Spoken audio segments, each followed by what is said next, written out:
আসসালামু আলাইকুম রহমতুল্লাহ নাহমাদুহু ওয়া নুসাল্লি আলা রাসূলিল কারীম আম্মা বাদ বিসমিল্লাহির রহমানির রহিম। সুপ্রিয় শিক্ষার্থীবৃন্দ, তোমাদের ইবতেদায়ী ও দাখিল শিক্ষার্থীদের পঞ্চম সপ্তাহের অ্যাসাইনমেন্ট প্রকাশিত হয়েছে।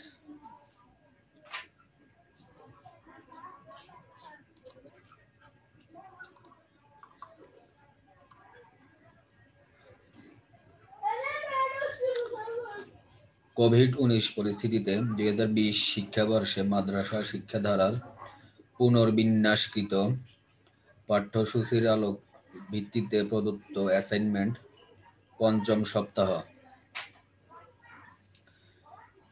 শ্রেণী ইবতেদায়ী প্রথম, কোরআন মাজিদ ও তাজবিদ। অ্যাসাইনমেন্টের ক্রমিক নম্বর হচ্ছে তৃতীয় অ্যাসাইনমেন্ট। অধ্যায় ও বিষয়বস্তু শিরোনাম: প্রথম অধ্যায় হিফজ ও লেখা, 1400 পাঠ, তাসদীদের পরিচয়। অ্যাসাইনমেন্টে নির্ধারিত কাজ: তাসদীদ কি, তাসদীদ যুক্ত 5টি শব্দ লেখো। ইবতেদায়ী প্রথম, আকাইদ ও ফিকহ। চতুর্থ অ্যাসাইনমেন্ট, অ্যাসাইনমেন্টের ক্রমিক নম্বর হচ্ছে চতুর্থ অ্যাসাইনমেন্ট। ষষ্ঠ অধ্যায় দোয়া। প্রথম পাঠ তাওয়াউজ। তাওয়াউজ মানে কি? সকল ভালো কাজের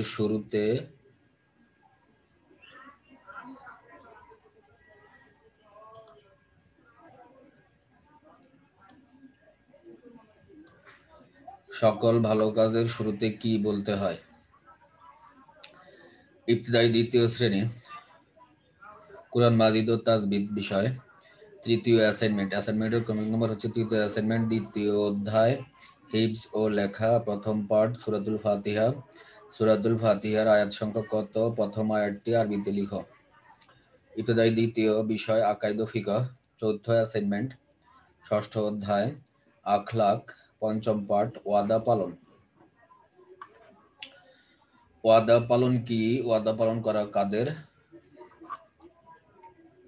বৈশিষ্ট্য? ইবতেদায়ী তৃতীয় বিষয় কুরআন মাজিদ ও তাজবিদ। তৃতীয় অ্যাসাইনমেন্ট। তৃতীয় পরিচ্ছেদ কুরআন মাজিদ পরিচিতি। সর্বশেষ আসমানি কিতাবের নাম কি? এর সূরা ও পারা সংখ্যা কয়টি? ইবতেদায়ী তৃতীয় শ্রেণী আকাইদ ও ফিকহ। চতুর্থ অ্যাসাইনমেন্ট। পঞ্চম অধ্যায় আখলাকে হাসানা। তৃতীয় পাঠ বড়দের প্রতি সম্মান। বড়দের প্রতি সম্মান প্রদর্শন বিষয়ে পাঠ্য বইয়ে উল্লেখিত হাদিসটি অর্থসহ লেখো। শ্রেণী ইবতেদায়ী চতুর্থ বিষয় কুরআন মাজিদ ও তাজবিদ। তৃতীয় অ্যাসাইনমেন্ট। তৃতীয় অধ্যায় তাজবিদ। চতুর্থ পাঠ নুন সাকিন ও তানভিন। নুন সাকিন ও তানভিনের প্রকারগুলোর সংজ্ঞা উদাহরণ সহ লিখো। ইবতেদায়ী চতুর্থ আকাইদ ও ফিকহ। চতুর্থ অ্যাসাইনমেন্ট। অষ্টম অধ্যায় দোয়া। ষষ্ঠ পাঠ 5 ওয়াক্ত সালাতের পর যে তাসবিহ পড়তে হয়। 5 ওয়াক্ত সালাত নামাজের পর কোন তাসবিহ কতবার পড়া হয় লেখো।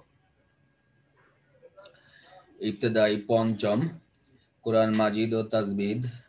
তৃতীয় অ্যাসাইনমেন্ট। চতুর্থ অধ্যায় তাজবিদ। দ্বিতীয় পাঠ মাখরাজ।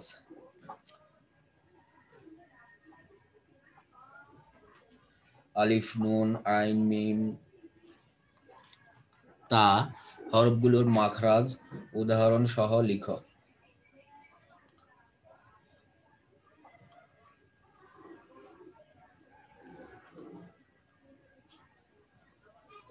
ইবতেদায়ী পঞ্চম আরবি প্রথম আদ-দুরুসুল আরাবিয়া ওয়াল কাওয়াইদ। তৃতীয় অ্যাসাইনমেন্ট। 1100 পাঠ বিষয়বস্তু মুসাব ইবনু উমাইর রাদিয়াল্লাহু আনহু সম্পর্কে আরবিতে 5টি বাক্য লিখো। ইবতেদায়ী দাখিল ষষ্ঠ শ্রেণী, বিষয় আকাইদ ও ফিকাহ। দ্বিতীয় অ্যাসাইনমেন্ট, দ্বিতীয় অধ্যায় ফিকাহ, নাজাসাত ও তাহারাত। প্রথম পাঠ নাজাসাত ও আহকাম, দ্বিতীয় পাঠ তাহারাত, তৃতীয় পাঠ অজু। কোন প্রকার নাজাসাত সহ ইবাদত বৈধ আর কোন প্রকার নাজাসাত সহ ইবাদত বৈধ নয় আলোচনা করো। দাখিল ষষ্ঠ শ্রেণী, আরবি প্রথম পত্র, দ্বিতীয় অ্যাসাইনমেন্ট, ষষ্ঠ পাঠ। তোমার মাতৃভূমি সম্পর্কে আরবিতে কমপক্ষে 6টি বাক্যে একটি অনুচ্ছেদ লেখো। দাখিল সপ্তম শ্রেণী, বিষয় আকাইদ ও ফিকাহ, দ্বিতীয় অ্যাসাইনমেন্ট, তৃতীয় অধ্যায় তাহারাত, দ্বিতীয় পাঠ তায়াম্মুম। বিশেষ অবস্থায় পানি দ্বারা ওযু করা ছাড়া ভিন্ন কোনো পদ্ধতিতে পবিত্রতা অর্জন করা যায় তা চিহ্নিত করে দালিলিক প্রমাণ সহ বর্ণনা করো। দাখিল সপ্তম শ্রেণী, আরবি প্রথম পত্র, দ্বিতীয় অ্যাসাইনমেন্ট, 1100 পাঠ। হযরত শাহজালাল ইয়ামানী রহমতুল্লাহর জীবনী থেকে 5টি শিক্ষা লিখো।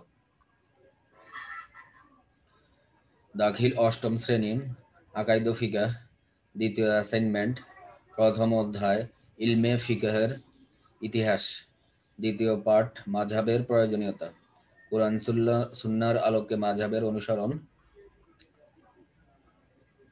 এই সম্পর্কে লিখতে হবে। দাখিল অষ্টম শ্রেণী, আরবি প্রথম পত্র, দ্বিতীয় অ্যাসাইনমেন্ট, অষ্টম পাঠ বাংলাদেশের স্বাধীনতা যুদ্ধের ইতিহাস কমপক্ষে 15 লাইনে লিখতে হবে আরবিতে। দাখিল নবম শ্রেণী, কুরআন মাজিদ, বিষয় কুরআন মাজিদ ও তাজভিদ। তৃতীয় অ্যাসাইনমেন্ট, ইলমুত তাজভিদ, ষষ্ঠ পাঠ লাহন। ইলমে কিরায়াতের লাহনের প্রভাব ব্যাখ্যা করো। দাখিল নবম শ্রেণী, সাধারণ ও মুজাব্বিদ, আকাইদ ও ফিকাহ। তৃতীয় অ্যাসাইনমেন্ট, চতুর্থ ভাগ উসুলুল ফিকাহ, প্রথম পাঠ উসুলুল ফিকাহর সংক্ষিপ্ত ইতিহাস। উসুলুল ফিকাহর ক্রমবিকাশ ও প্রয়োজনীয়তা সম্পর্কে লিখতে হবে। দাখিল নবম শ্রেণী, বিজ্ঞান, হাদিস শরীফ। দ্বিতীয় অ্যাসাইনমেন্ট, কৌতুক সংক্রান্ত অধ্যায়। খালিদ মিথ্যা কথা বলে মানুষকে হাসায়, তোমার পাঠ্যপুস্তকের আলোকে খালিদের কাজের মূল্যায়ন করো। হাদিস নং 194 থেকে 197। নির্ধারিত কাজ মূল্যায়নের ক্ষেত্রে বিবেচ্য দিক: সর্বশক্তিমান আল্লাহর উপর বিশ্বাস প্রকাশের মনোভাব, কুরআন মাজিদ ও হাদিসের মর্মার্থ ব্যাখ্যার ক্ষেত্রে যথার্থতা, লেখায় পাঠ্যপুস্তকের সাথে সংশ্লিষ্টতা, শব্দ চয়ন, বানান ও বাক্যবিন্যাসের যথার্থতা, লেখায় নিজস্বতা, সৃজনশীলতা ও নান্দনিকতার প্রকাশ, নির্ধারিত কাজের চাহিদা অনুযায়ী সঠিক তথ্যের ব্যবহার, উত্তর প্রদানের ক্ষেত্রে ধারাবাহিকতা রক্ষা করা।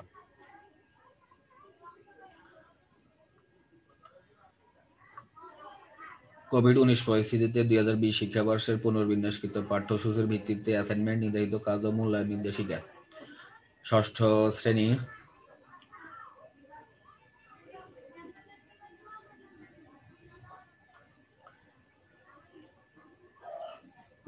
বিষয় গণিত। নির্ধারিত কাজ 2, দ্বিতীয় অধ্যায় শতকরা ও ঐকিক নিয়ম, অনুপাত, শতকরা ও ঐকিক নিয়ম সংক্রান্ত সমস্যা। তৃতীয় অধ্যায় পূর্ণসংখ্যা, সংখ্যা রেখায় পূর্ণসংখ্যার অবস্থান ও তুলনা, চিহ্নযুক্ত সংখ্যার যোগ বিয়োগ। চতুর্থ অধ্যায় বীজগণিতীয় প্রতীক, চলক, সহগ, সূচকের ব্যবহার। নির্ধারিত কাজ উদ্দীপক দেওয়া আছে 1, 2, 3টি সৃজনশীল এখানে প্রশ্ন দেওয়া আছে 1, 2, 3, 4, 4টি সৃজনশীল দেওয়া আছে।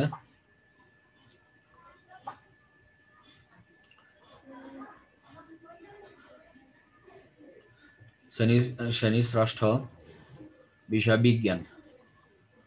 নির্ধারিত কাজ 3, অ্যাসাইনমেন্ট 3, মিশ্রণ। অষ্টম অধ্যায় মিশ্রণ ও দ্রবণ, দ্রাবক, সম্পৃক্ত দ্রবণ ও অসম্পৃক্ত দ্রবণ, লবণাক্ত পানি হতে লবণের স্ফটিক প্রস্তুতকরণ।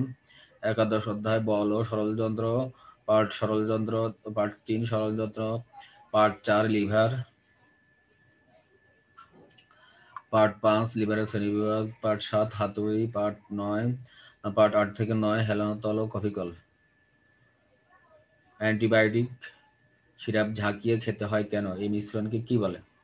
দুধ কি জাতীয় মিশ্রণ ব্যাখ্যা করো। নিচের ছকের ছবিগুলো 1, 2 নং এর উত্তর দাও। সরল যন্ত্র কোন শ্রেণীর লিভার? যুক্তি দাও। কিভাবে যান্ত্রিক সুবিধা বাড়ানো দেয়?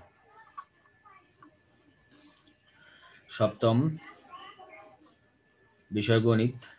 দ্বিতীয় অধ্যায় সমানুপাত ও লাভ ক্ষতি, তৃতীয় অধ্যায় পরিমাপ, ষষ্ঠ অধ্যায় বীজগণিতীয় ভগ্নাংশ। সৃজনশীল প্রশ্ন 1, 2, সংক্ষিপ্ত প্রশ্ন 1 থেকে 10। শ্রেণী সপ্তম, বিষয় বিজ্ঞান। নির্ধারিত কাজ 3, নবম অধ্যায় তাপ ও তাপমাত্রা, আর্দ্রতা, বায়ুচাপের উপর তাপমাত্রার প্রভাব, তাপমাত্রার পরিমাপ, তাপ সঞ্চালন। সৃজনশীল দেওয়া আছে একটি এবং সংক্ষিপ্ত প্রশ্ন একটি।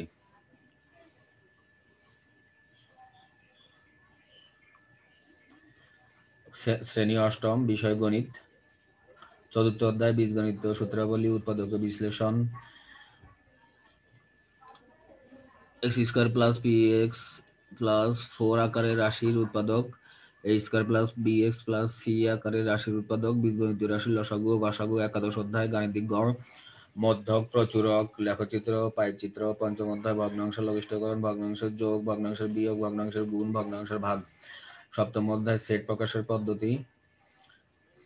সৃজনশীল প্রশ্ন 1, 2,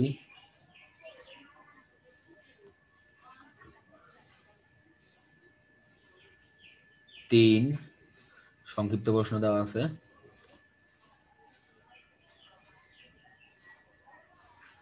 10টি। শ্রেণী অষ্টম, বিষয় বিজ্ঞান। সপ্তম অধ্যায় পৃথিবী ও মহাকর্ষ, পার্ট 1, 2 ও 3, পার্ট 6। একাদশ অধ্যায় আলো, আলোর প্রতিসরণ, আলোর প্রতিসরণের বাস্তব প্রয়োগ, পার্ট 6 ও 7। পূর্ণ অভ্যন্তরীণ প্রতিফলন, পৃথিবীর বিভিন্ন স্থানে অভিকর্ষ ত্বরণ বিভিন্ন হয় কেন ব্যাখ্যা করো। পৃথিবীতে তোমার ভর 50 কেজি, তাতে তোমার ওজন কমে যায় কেন ব্যাখ্যা করো। একটি চকচকে কাঁচের গ্লাসে কিছু পানি নাও, তারপর গ্লাসের মধ্যে একটি পাথর ফেলে দাও। এবার নিচের কাজগুলো করো। কয়টি কাজ দেওয়া আছে? এই হচ্ছে যে বিজ্ঞানের কাজ। শ্রেণী নবম, বিষয় বাংলা, পল্লী সাহিত্য। অধ্যায় বিষয়বস্তু শিরোনাম হচ্ছে পল্লী সাহিত্য। পল্লী সাহিত্যের 5টি উপাদানের নাম উল্লেখ করে তোমার পছন্দের যে কোনো 2টি উপাদান সম্পর্কে 10টি করে বাক্য লেখো। Class 9, subject English, grammar, changing sentences, the passive, formal letter. Suppose you are Lima Limon, you are a student of class 9 in Sripur Kumaria High School, Sripur. In your school, you don't have any supply of safe drinking water. Now write an application to your head teacher to arrange safe drinking water for the students. শ্রেণী নবম, বিষয় পদার্থবিজ্ঞান। নির্ধারিত কাজ 2, পঞ্চম অধ্যায় পদার্থের অবস্থা ও চাপ। সৃজনশীল দেওয়া আছে একটি, এটা করতে হবে। এই হচ্ছে যে ইবতেদায়ী ও দাখিল শ্রেণীর পঞ্চম সপ্তাহের অ্যাসাইনমেন্ট।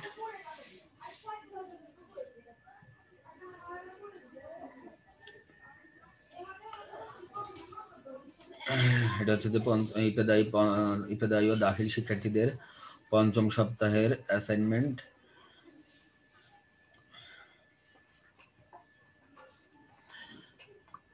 তা আজ এ পর্যন্তই রাখলাম। সবাই ভালো থাকো, সুস্থ থাকো। আল্লাহ হাফেজ।